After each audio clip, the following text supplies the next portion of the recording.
بسم اللہ الرحمن الرحیم۔ ڈسکور ریجنل کے معزز ناظرین، السلام علیکم۔ اب کس نمبر 331 ملاحظہ فرمائیں۔ نہ جانے کس وقت میرے ہاتھ نے ریوالور نکال لیا تھا۔ اگر وہ اس درخت کے نیچے پہنچ جاتے تو میں بلا توقف ان سب کتوں کو شوٹ کر دیتا۔ میں بہت محفوظ مقام پر مورچہ بند تھا۔ خطرہ صرف حاجی کی طرف سے تھا جو میری رینج سے باہر تھا، لیکن وہ اندازے سے بھی مشین گن کا بریسٹ مار دیتا تو میں مر کے نیچے گرتا۔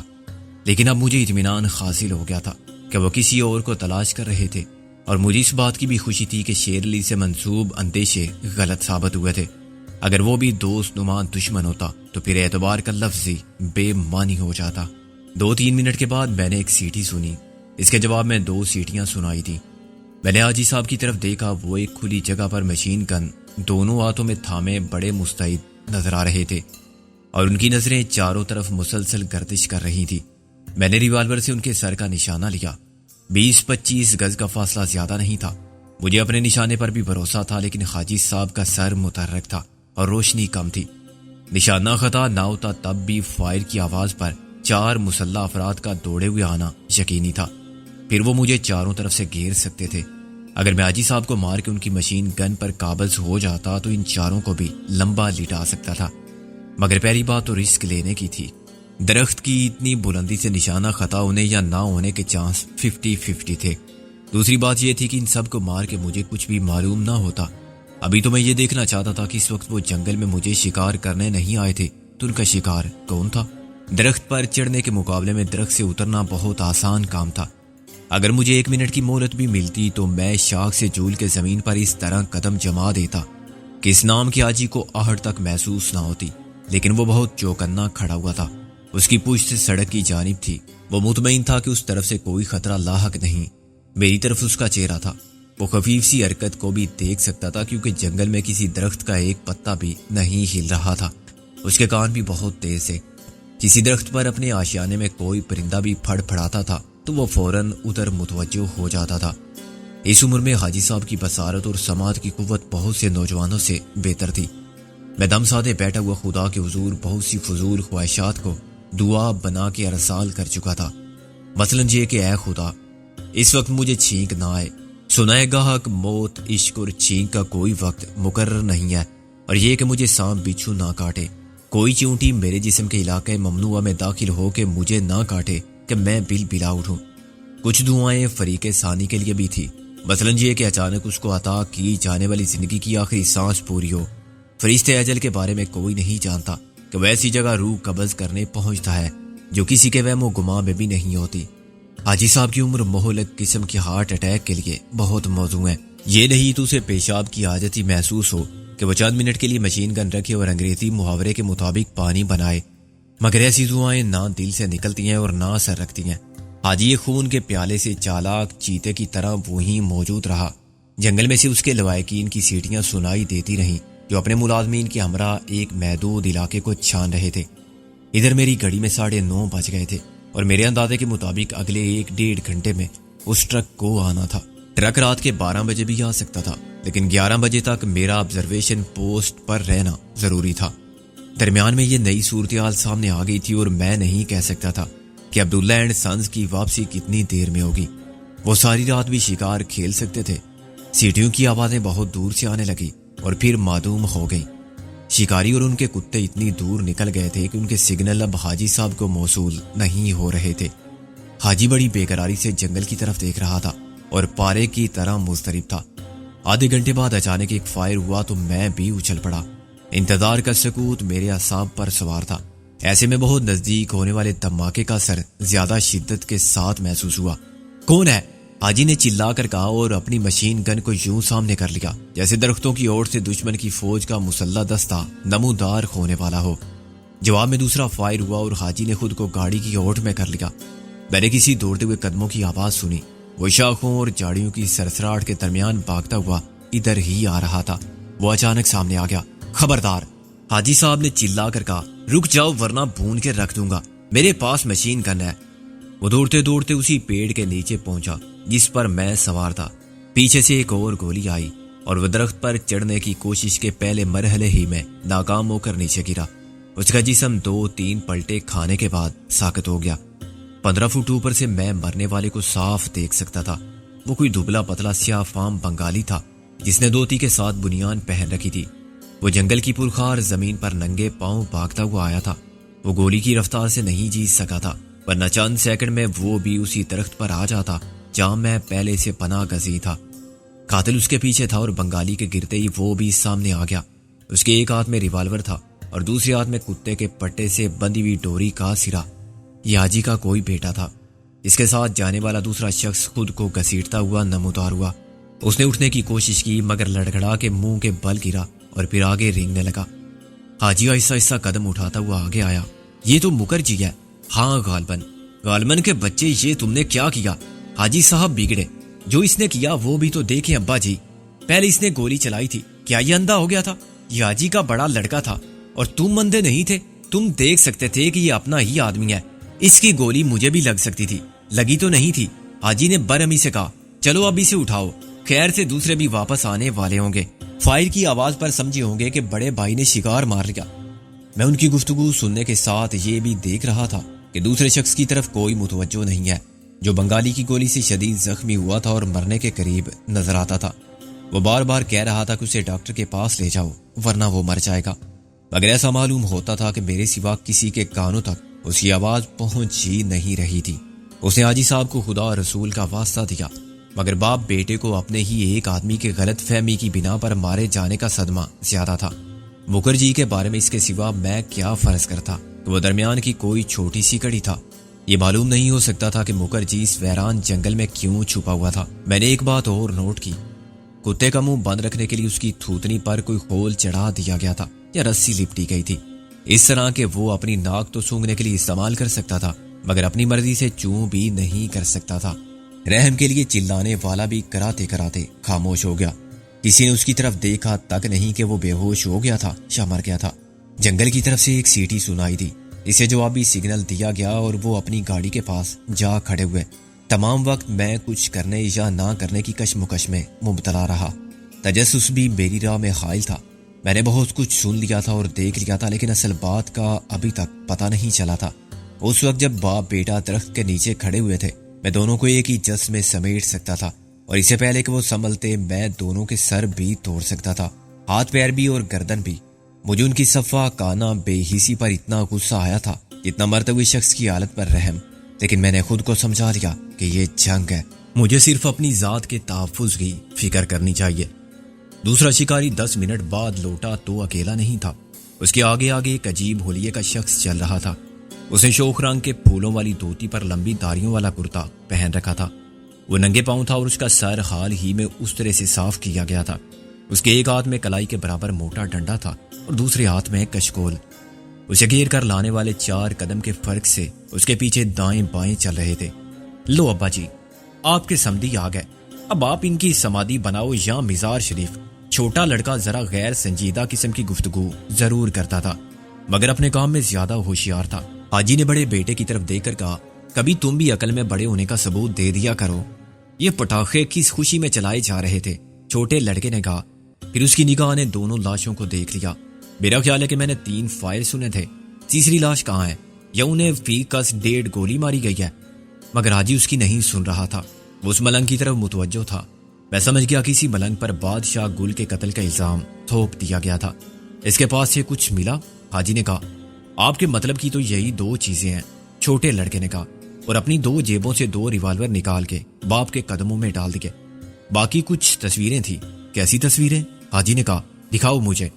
ابا جی، وہ صرف ہم جیسے بالغوں کے مطلب کی ہیں، آپ کیا کریں گے اس عمر میں دیکھ کر؟ وہ بولا، بکو مت، ادھر لاؤ تصویریں، آپ کی مرضی۔ اس نے جیب سے 2 تصویریں نکال کے باپ کو تھما دی۔ لا حول ولا قوت الا باللہ۔ حاجی نے تصویروں کو دیکھتے ہی کہا، خبیث کیوں جھوٹ بولتے ہو؟ اس نے تصویریں پھاڑ کے پھینک دی۔ سچ بتاؤ، اس کی تلاشی لی تھی تم نے؟ لڑکا ہنسا، ابا جی، فقیر ملنگ لوگوں کی جیب میں اور کیا ہوگا؟ یہ دونوں ریوالور تم نے غائب کیے تھے؟ حاجی نے ملنگ سے پوچھا۔ یہی سمجھ لو، ملنگ نے بڑی متانت سے کہا۔ حاجی کا مکہ اس کے منہ پر پڑا۔ سمجھ لو کہ بچے، سیدھی طرح بتاؤ کہ یہ تم نے کس لیے لیے تھے؟ خریدے تھے؟ یہ جان کہ تم کیا کرو گے، تمہارا مال تمہیں مل گیا۔ حاجی نے اس پر مشین گن کا بٹ مارا۔ اگر یہ ریوالور تمہیں کسی نے بیچے تھے تو مجھے بیچنے والے کا نام بتا دو، میں تم کو چھوڑ دوں گا۔ تم جھوٹ بول رہے ہو، اس لیے میں بھی سچ نہیں بول سکتا۔ رانا شمشاد علی، تم نے خود بھی لوگوں سے سچ اگلوا لیا ہوگا۔ تمہاری 20 سال کی نوکری کا ریکارڈ میں جانتا ہوں، حاجی نے کہا۔ خفیہ پولیس میں تمہیں اچھی کارکردگی کی بنا پر بیچا گیا تھا، مگر تمہارے اپنے محکمے کے لوگوں نے مجھے بہت پہلے بتا دیا تھا کہ تم کس چکر میں ہو، اور تب سے میرے آدمی تم پر نگاہ رکھے ہوئے تھے۔ یہی وجہ ہے کہ تم نے حکام بالا کو جو رپورٹ بھیجی وہ غلط ثابت ہوئی۔ 4 مرتبہ چھاپا مارنے والوں کو کچھ نہیں ملا۔ ہم نے جانتے بوجھتے تمہیں گمراہ کیا تاکہ تم دوسروں کو گمراہ کرو۔ اب تمہارے ایک افسر نے تمہاری کارکردگی کو سخت مایوس کن اور ناپسندیدہ قرار دیتے ہوئے لکھا ہے کہ آئندہ تمہاری اطلاع کو اس وقت تک مصدقہ نہ سمجھا جائے جب تک کہ دوسرے ذرائع سے بھی تصدیق نہ ہو جائے۔ اس بار میری رپورٹ غلط نہ ہوتی حاجی، رانا شمشاد علی نے کہا، لیکن اس پر کارروائی نہیں ہوئی کیونکہ دوسرے ذریعے نے تمہاری رپورٹ پر شبہ ظاہر کیا تھا۔ مجھے معلوم ہے وہ دوسرا ذریعہ تمہارا زر خرید ہے، رانا نے بے خوفی سے کہا۔ وہ بھی تمہاری طرح غدار ہے۔ تمہارا یہ دینداری اور پرہیزگاری کا سارا ڈھونگ۔ حاجی کے بڑے لڑکے نے اس پر مکوں کی بارش کر دی، ساتھ ساتھ اس کے منہ سے غلیظ گالیوں کا بدبودار طوفان امڑ پڑا۔ یہ ساری دنیا زر خرید ہے، سب پیسے کے غلام ہے، اور وہ سب بھی ڈھونگ رچاتے ہیں جو تیری طرح محب وطن بنتے ہیں۔ رانا شمشاد علی گر گیا تھا، اس کے لبوں سے خون بہنے لگا تھا۔ وہ اٹھا اور اپنے کرتے کی آستین سے منہ صاف کرنے لگا۔ آج نہیں تو کل، بہت جلد تم کو اندازہ ہو جائے گا کہ تمہاری آنکھوں پر پردہ پڑا ہوا تھا۔ تم صحیح دیکھ ہی نہیں سکتے تھے حاجی، ورنہ تم دیکھتے کہ غدار اور وطن فروش آٹے میں نمک کے برابر بھی نہیں۔ اس مرتبہ میں نے ثبوت بھی حاصل کر لیا تھا تمہارے خلاف، پکا ثبوت۔ یہ 2 ریوالور، حاجی نے تمسخر اڑاتے ہوئے کہا، یہ تم اپنے کسی فرض شناس افسر کی خدمت میں پیش کرتے اور کہتے کہ دیکھیے جناب یہ کہاں کے بنے ہوئے ہیں۔ یہ مہلت حاصل کرنے کے لیے تم نے ڈرائیور بادشاہ گل کو مار ڈالا۔ مجھے افسوس ہے کہ میرے ہاتھوں ایک بے گناہ کا خون ہوا، رانا نے کہا۔ وہ تو خود بھی بے خبر تھا کہ اس کے ٹرک میں پھل نہیں اسلحہ ہے۔ تم نے اس کی بے گناہی کا کیسے یقین کر لیا؟ آدمی مرتے وقت سچ ضرور بولتا ہے، رانا شمشاد علی نے کہا۔ جب میں نے وہ زہریلا سوا اس کے دل میں اتار دیا تھا تو وہ بہت حیران ہوا تھا۔ اس کا خیال تھا کہ اس کا دشمن کوئی نہیں ہے، اور اس نے مجھ سے پوچھا تھا کہ میں نے ایسا کیوں کیا۔ جب میں نے اسے بتایا تو اس نے کلمہ پڑھ کے کہا کہ بھائی اللہ تم کو معاف کرے، نہ میں غدار تھا نہ غداروں کے ساتھ تھا۔ مجھے معلوم ہوتا تو میں خود یہ ٹرک لے کر حاجی عبداللہ اینڈ سنز کے دفتر میں گھس جاتا اور ان سب کو ایک دھماکے میں نیست و نابود کر دیتا۔ تم نے صرف ٹرک کو روکے رکھنے کے لیے بادشاہ کو مارا تھا، مگر رانا شمشاد علی تم نے صرف 24 گھنٹے کی دیر کرا دی۔ ٹرک آج رات 12 بجے روانہ ہو جائے گا، ٹرک کل بھی گزرے گا، اور اس کے بعد بھی۔ تم سے پہلے بھی ایک احمق ایسی فرض شناسی کے چکر میں اپنی جان دے چکا تھا، پھر تم نے یہ بے وقوفی کیوں کی؟ میں نے تو بہت اچھی آفر دی تھی تمہیں، تم نے ان سب کی کوٹھیاں اور ان کے ٹھاٹ باٹ دیکھے ہوں گے جو میرے راستے میں حائل نہیں ہوئے۔ میں لعنت بھیجتا ہوں تم پر اور تمہارے پیسے پر، رانا شمشاد علی نے حاجی کے منہ پر تھوک دیا۔ وہ جانتا تھا کہ حاجی اور اس کے شکاری بیٹے اب اسے زندہ نہیں چھوڑیں گے۔ اگر وہ اب ان سے تعاون کرنے کا وعدہ کر کے جان بچانے کی کوشش کرتا تو اس سے کوئی فائدہ نہ ہوتا۔ چنانچہ مرنے سے پہلے اس نے کسی بزدلی کا مظاہرہ نہیں کیا، اور شاید حاجی کے منہ پر تھوکنا اس کی آخری آرزو تھی جو پوری ہو گئی تھی۔ اس کے فوراً بعد حاجی کے بڑے بیٹے نے اپنا ریوالور اٹھایا اور رانا شمشاد علی کے سر پر رکھ کے گولی چلا دی۔ رانا وہی گر گیا، اس کا جسم گرتے ہی ساکت ہو گیا۔ قدرت نے اس شہید کے لیے نزا کے عذاب کو انتہائی مختصر کر دیا تھا۔ یہ تمہیں کہاں ملا تھا؟ حاجی نے کہا۔ وہیں ہے اپنے ٹھکانے پر، ڈبو مجھے سیدھا اس کے گھر لے گیا۔ کسی نے دیکھا تو نہیں تمہیں؟ مجھے کون دیکھ سکتا تھا، وہ بولا۔ گاؤں میں گنے چنے گھر ہیں اور اس کا گھر تو باہر ہی ہے، گھر میں اور کوئی نہیں تھا۔ ایک تو اس کی ماں تھی، میرا خیال ہے کہ اسے رات کے وقت کچھ نظر نہیں آتا، میرے قدموں کی آہٹ پر اٹھ بیٹھی تھی، کہنے لگی رانا کیا تو جا رہا ہے؟ اور میں اسے جواب دیے بغیر اندر چلا گیا۔ اس کی موٹر سائیکل بھی وہیں کھڑی ہوئی تھی۔ خبیث صبح ہوتے ہی یہ نکل جاتا۔ حاجی نے لاش کو ٹھوکر مار کر کہا یہ اپنی محبوبہ سے ملنے نکلا تھا۔ حاجی کے چھوٹے لڑکے نے کہہ کا مار کے کہا کھڑکی کھلی ہوئی تھی، میں نے باہر جھانکا تو مجھے دونوں نظر آ گئے، پھر میں بھی کھڑکی سے نکل گیا۔ یہ دونوں راٹ والے کنویں کی منڈیر پر بیٹھے تھے، سر جوڑے۔ میں نے کھنکارا اور آواز بدل کے کہا کہ کون ہے بھائی، اور لڑکی ایک دم اٹھ کے بھاگی تو اس نے قابو کر لی۔ اس نے اپنے ساتھی کی طرف اشارہ کیا، میں نے اس کے سینے پر ریوالور رکھ دیا کہ لڑکی کی زندگی چاہتے ہو تو چپ چاپ چلو، تو یہ چل پڑا اور تم نے اسے چھوڑ دیا جو چشم دید گواہ تھی۔ بڑے بھائی نے تنزیہ لہجے میں کہا تم ہوتے تو شاید اسی شرافت کا مظاہرہ کرتے، میں شریف آدمی نہیں ہوں، مار دیا تم نے اسے؟ حاجی نے کہا۔ ہاں ابا جی، وہ ایک حسرت بھری ٹھنڈی سانس لے کر بولا۔ مارتا تو کیا نہ کرتا، لڑکی اچھی تھی مگر وقت برا تھا، اور قسمت خراب تھی میری کہ اکیلا نہیں تھا، 2 کتے میرے ساتھ سائے کی طرح لگے ہوئے تھے۔ تمہیں کچھ بتایا اس نے کہ اس نے کسی کو اطلاع تو نہیں دی تھی؟ حاجی بولا۔ گھر میں کوئی ٹرانسمیٹر وغیرہ تو نہیں تھا؟ نہیں ابا جی، بڑے لڑکے نے کہا۔ آپ جانتے ہیں کہ ہم نے مکر جی کو پیچھے لگا رکھا تھا، تو مکر جی نے کیا کہا؟ کچھ نہیں، مگر کوئی ایسی ویسی بات ہوتی تو وہ ضرور بتاتا۔ خود رانا کو کہاں معلوم تھا کہ وہ ہماری نظر میں ہے؟ وہ بالکل مطمئن تھا کہ اس کو بدلے ہوئے بیس میں کسی نے شناخت نہیں کیا۔ صبح یہ موٹر سائیکل پر نکل جاتا اور اپنے افسر اعلیٰ کو اپنی کارکردگی کی رپورٹ پیش کر دیتا، ماں ثبوت۔ ٹرانسمیٹر کبھی کسی نے نہیں دیکھا تھا اس کے پاس۔ چلو ٹھیک ہے، اب واپس چلو، حاجی نے کہا۔ ان کو بھی لے جانا ہے؟ صرف مکر جی کو، رانا صاحب کو ان کے وارث لے جائیں گے، حاجی نے تندیہ اور تمسخر کے ساتھ کہا۔ انہوں نے دونوں کتوں کو اسی طرح کار کی ڈکی میں ڈال دیا، لیکن ان کے منہ کھول دیے۔ وہ ایک دم گرانے اور دھاڑنے لگے۔ میں نے یہ نوٹ کیا تھا کہ وہ حد سے زیادہ مضطرب ہیں۔ جب ان کا منہ بندھا ہوا تھا تب بھی وہ اپنی وحشیانہ قوت کا مظاہرہ کر رہے تھے، مگر آزاد ہوتے اس وحشت میں جنون کے آثار پیدا ہو گئے تھے۔ یہ کچھ حیوانی جبلت کا قصور تھا۔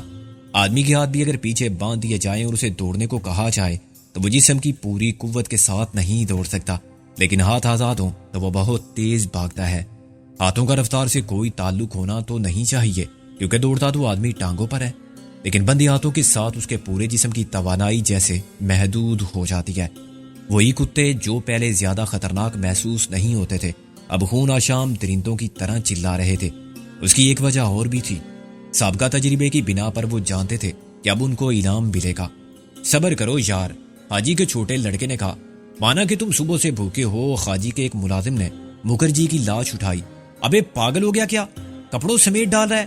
ملازم چند سیکنڈ ساکت کھڑا رہا، پھر اس نے تعمیل حکم کی اور مکر جی کے لاش کے کپڑے اتار کے وہیں پھینک دیے۔ پھر وہ لاش اٹھا کے کار کی جانب بڑھا۔ کتوں نے ایک شور برپا کر دیا۔ میرا دل لرزنے لگا۔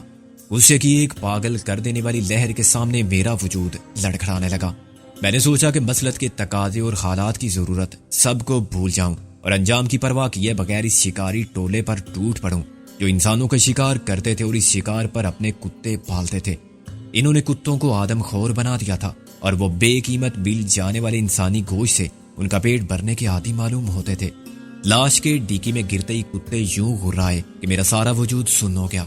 مجھے اپنے انسان ہونے پر شرم آئی اور اپنی بزدلی، بےئسی اور کمزوری پر شرم آئی۔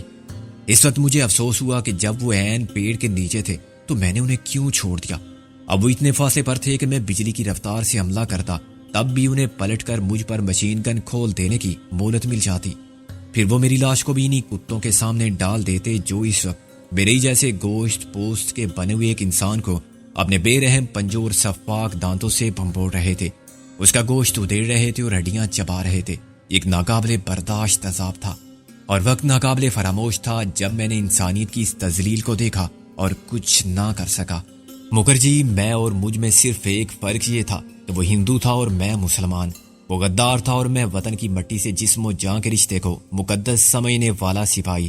لیکن اس کے باوجود مکر جی انسان تھا اور کوئی مذہب، کوئی معاشرہ، کوئی قانون اور کوئی ضابطہ اخلاق کسی دوسرے انسان کو یہ حق نہیں دیتا وہ انسانوں کو حیوانوں کا راتب بنائے۔ مگر یہاں ایک شخص جو دنیا کو دھوکہ دینے کے لیے خود کو حاجی کہتا تھا وہ سب کچھ کر رہا تھا، جو شاید انسانی کھوپڑیوں کے میناروں کی بلندی سے اپنی طاقت کے غرور میں مبتلا ہونے والے ہلاکو خان جیسے ظالموں نے بھی نہ کیا ہوگا۔ مجھے نہیں معلوم کہ اس وقت ان سب کو شوٹ کر دینے کی خواہش پر میں نے کیسے قابو پایا اور کیوں قابو پایا۔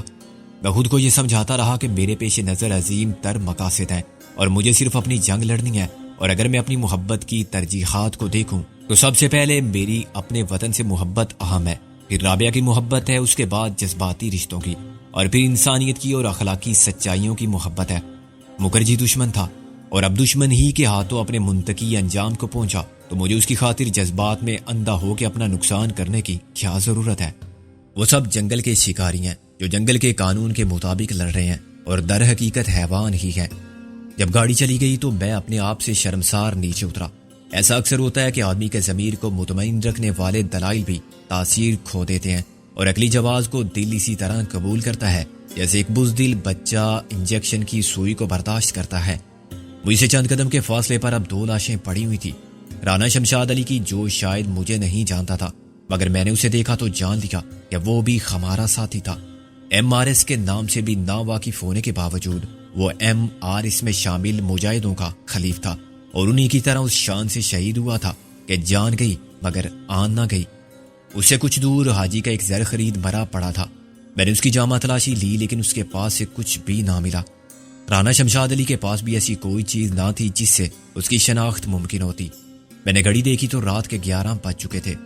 حاجی کے کہنے کے مطابق اس ٹرک کو رات 12 بجے اس طرف سے گزرنا تھا۔ میرے پاس کم سے کم 1 گھنٹہ اور تھا۔ میں نے سوچا کہ رانا شمشاد علی کے گاؤں تک جا کے کسی کو بتاؤں کہ اس جیالے جوان مرد کی لاش کہاں پڑی ہوئی ہے اور اس کے قاتل کون ہے۔ وہ گاؤں اس جگہ سے زیادہ دور نہیں ہو سکتا تھا۔ حاجی کے کتے وہاں تک جا کے 1 گھنٹے سے بھی کم وقت میں واپس لوٹ آئے تھے۔ مجھے تھوڑا بہت اندازہ اس سمت کا بھی تھا جدھر وہ گئے تھے۔ میں درخت پر بیٹھا ہوا ان کی سیٹیوں کے سگنل سنتا رہا۔ اس کے باوجود جب میں نے قدم بڑھائے تو میری ہمت جواب دے گئی۔ میرے لیے ایک ماں کی بے نور آنکھوں سے بہنے والے آنسوؤں کو دیکھنا ناممکن تھا۔ اس ناخوشگوار فریضے سے کوئی اور نمٹ لے گا۔ صبح ہوگی تو رات کی ساری بے رحمی کا راز فاش ہو جائے گا۔ زیادہ سے زیادہ وہ ماں صدمے سے مر جائے گی۔ عورت اپنے خوابوں کی موت کے بعد زندہ رہنا کب چاہتی ہے؟ وہ ماں ہو یا محبوبہ، دونوں کے دل حسرت تعمیر میں دھڑکتے ہیں۔ ماں اپنی اولاد کو تخلیق سے تشکیل و تعمیر کے سارے مراحل سے گزار کے بھی اپنے خوابوں کو تعبیر دینے کے لیے جد و جہد جاری رکھتی ہے۔ اس کے لیے وہ خوابوں کا سلسلہ دراز کرتی جاتی ہے۔